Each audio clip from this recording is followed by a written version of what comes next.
நம் தேவனாகிய இயேசு கிறிஸ்துவினால் உங்களுக்கு கிருபையும் சமாதானமும் சந்தோஷமும் உண்டாவதாக.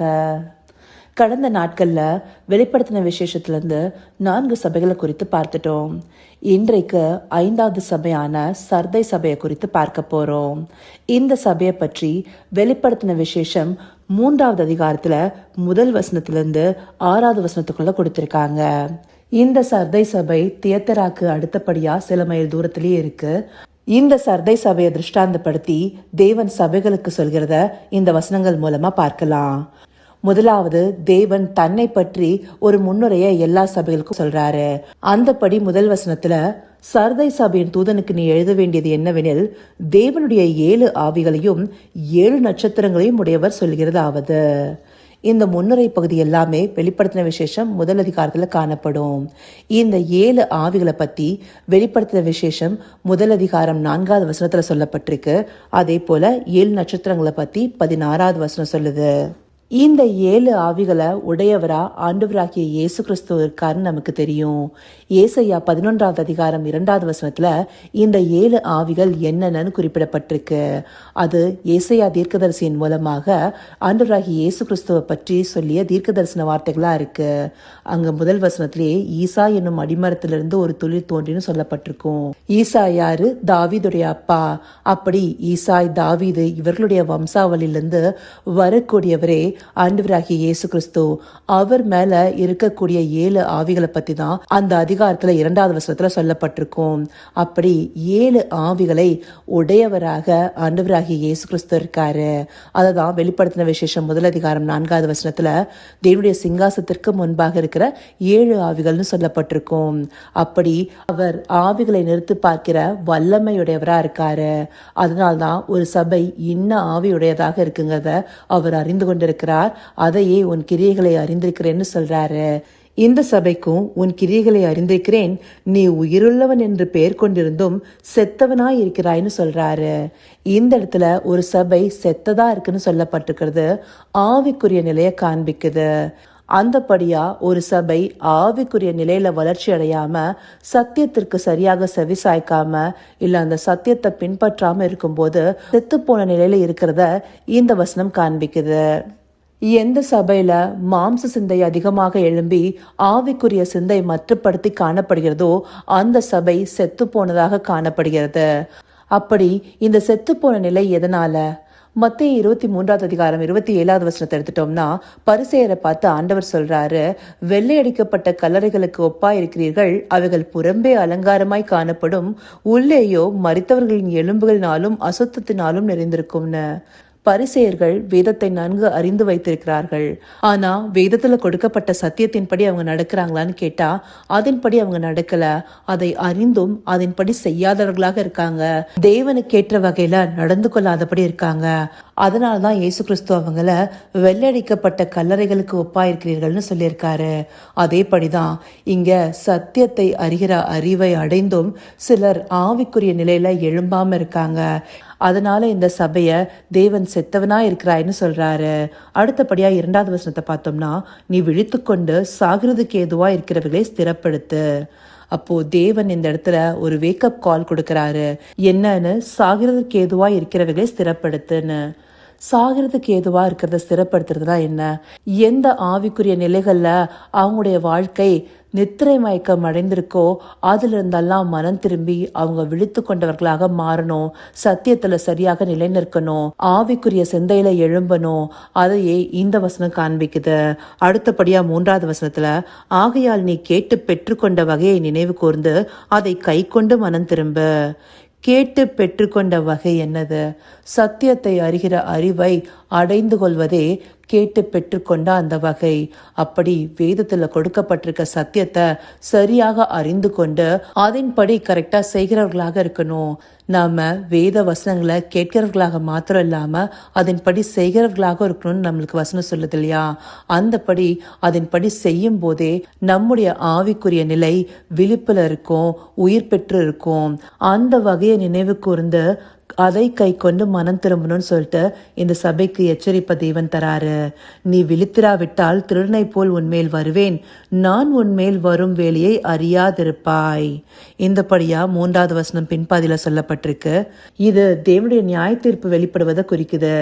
எப்பவுமே தேவன் திருடனை போல ஒருத்தர் மேல வராங்கன்னா அவங்களுக்கு தேவையான அளவுக்கு எச்சரிப்பு கொடுத்து கண்டனம் பண்ணதுக்கு பிற்பாடும் அவங்க மனம் திரும்பாத நிலையிலேயே இருந்து கொண்டிருந்தாங்கன்னா தேவனுடைய நியாய தீர்ப்பினால் அவங்க அறியாத வேலையில அவங்க மேல வருங்கிறத குறிப்பிடுறாரு.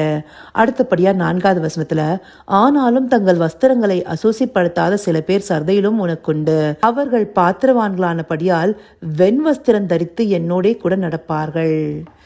இந்த சபையிலையும் ஆவிக்குரிய காரியங்களை சரியாக பிடித்து கொண்டு தேவனுடைய சத்தியத்தில் நடக்கிறவர்கள் சிலர் இருக்காங்க. அவங்கள தேவன் பிரிச்சு பார்க்கிறாரு. அந்தபடியான ஜனங்கள் வெண்வஸ்திரம் தரித்து தேவனோடு கூட நடப்பார்கள்னு சொல்லப்பட்டிருக்கு. இந்த வஸ்திரத்தை பத்தி வெளிப்படுத்தின விசேஷம் 19வது அதிகாரம் 8வது வசனம் கூட நம்மளுக்கு காண்பிக்குது. இந்த வஸ்திரமானது நீதியை காண்பிக்கிறதா இருக்கு.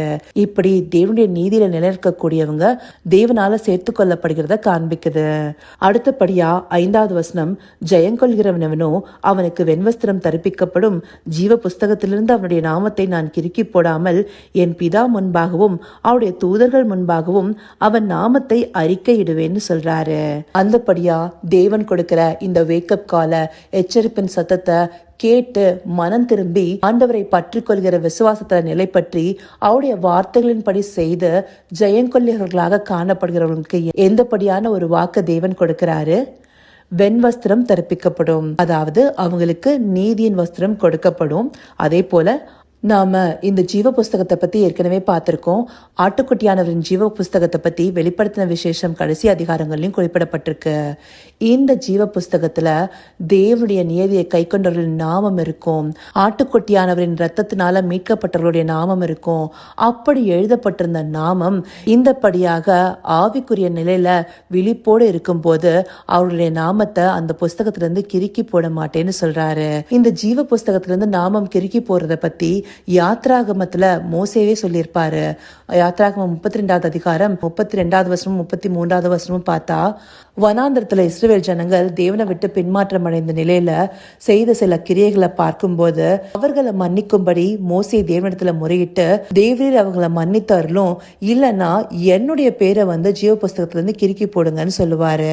அப்ப 33வது வசனத்துல தேவன் சொல்லுவாரு, எனக்கு விரோதமாய் பாவம் செய்தவன் எவனோ அவன் பேரை என் புஸ்தகத்திலிருந்து கிறுக்கி போடுவேன். அப்ப தேவனுக்கு விரோதமாக பாவம் செய்கிறவர்களுடைய நாமம் ஜீவ புஸ்தகத்திலிருந்து கிறுக்கி போடப்படும்.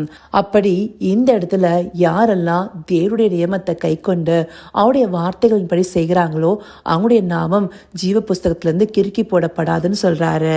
அடுத்தபடியா பிதா முன்பாகவும் தூதர்களுக்கு முன்பாகவும் அவன் நாமத்தை அறிக்கையிடுவேன்னு சொல்றாரு. அப்படி பிதாவாகிய தேவனுக்கு முன்பாகவும் பரலோகத்தில் இருக்கிற தூதர்களுக்கு முன்பாகவும் ஜெயங்கொள்ளுகிறவர்கள் நாமத்தை ஆண்டவராகிய இயேசு கிறிஸ்து அறிக்கையிடுவேன்னு சொல்றாரு. கடைசியா 6வது வசனத்துல, ஆவியானவர் சபைகளுக்கு சொல்லுகிறதை காதுள்ளவன் கேட்க கடவன். இந்த காதுள்ளவன்கிறது ஆவிக்குரிய காது விழிப்போடு இருக்கிறவங்களே குறிப்பிடுது. அந்தபடியா சபையானது செத்து போன ஒரு நிலையிலிருந்து எழும்பி விழித்து கொண்டு தேவனுக்கு ஏற்ற வகையில் நடந்து கொள்ளுங்கிறத இந்த சபையின் மூலமாக தேவன் திருஷ்டாந்தப்படுத்துறாரு. இதை அறிந்து கொண்டு நாம் அனைவரும் ஒரு சபையின் அமைப்பாகவும் சரி, தனிப்பட்ட நம்முடைய வாழ்க்கையிலும் சரி, நம்ம ஆவிக்குரிய விழிப்போடு காணப்படுகிறோமா? வேதத்தை அறிந்து கொண்டு அதை கை கொண்டு நடக்கிறவர்களாக இருக்கிறோமா? இல்ல ஆவிக்குரிய நிலையில நம்ம இடத்துல ஏதாவது செத்து போன நிலையில காணப்படுதா? அதையெல்லாம் நிதானிச்சு பார்த்து தேவனிடத்துல மனம் திரும்புவதற்கான ஒரு எச்சரிப்பின் சத்தம் நமக்கும் கொடுக்கப்பட்டிருக்கு.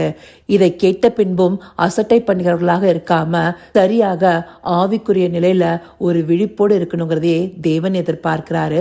அதற்காக அவரை நோக்கி பார்ப்போமா? கர்த்தாவே, தேவாதி தேவனே, உமக்கே இந்த வேளையில் நன்றி செலுத்துகிறோம் ராஜா. அப்பா, எங்களுடைய ஆவிக்குரிய வாழ்க்கை செத்துப்போன நிலையில காணப்பட்டால் இந்த நாள்ல அதை உயிர்ப்பிக்கிறதுக்கு நாங்க எழும்ப வேண்டும் தகப்பனே. அப்பா, உம்முடைய வேதத்தை அறிந்து கொண்டும் வெள்ளையடிக்கப்பட்ட கல்லறைகளாக இருக்காம உம்மை உண்மையாய் பற்றி கொண்ட மனதையுடையவர்களாய் உம்முடைய வார்த்தையின்படி செய்கிறவர்களாக நாங்க இருக்கணும் ராஜா. எங்களிடத்துல காணப்படுகிற குற்றம் குறைகளை எல்லாம் அறிந்து கொண்டு அதை நிதானித்து அதை எங்களிடத்துல சீர்படுத்துவதற்கு தேவன் எங்களுக்கு உணர்வின் ஆவியை கட்டளையிடுங்க தகப்பனே. 7 ஆவிகளை உடையவரே, எங்களுடைய ஆவியின் நிலையை சீர்படுத்துங்க தகப்பனே. உம்மால் அன்றி இது யாரால் கூடும் தகப்பனே. அதற்காக எங்களை உம்முடைய கரங்கள்ல ஒப்பு கொடுக்கிறோம் தகப்பனே. நாங்கள் தனிப்பட்ட விதத்திலும் சரி, சபையாகவும் சரி, ஆவிக்குரிய நிலையில விழித்து எழும்ப தேவரீர் எங்களுக்கு தயவு பாராட்டுங்க. அப்படியே நீங்க எங்களை நடத்த போகிற கிருபைக்காய் நன்றி.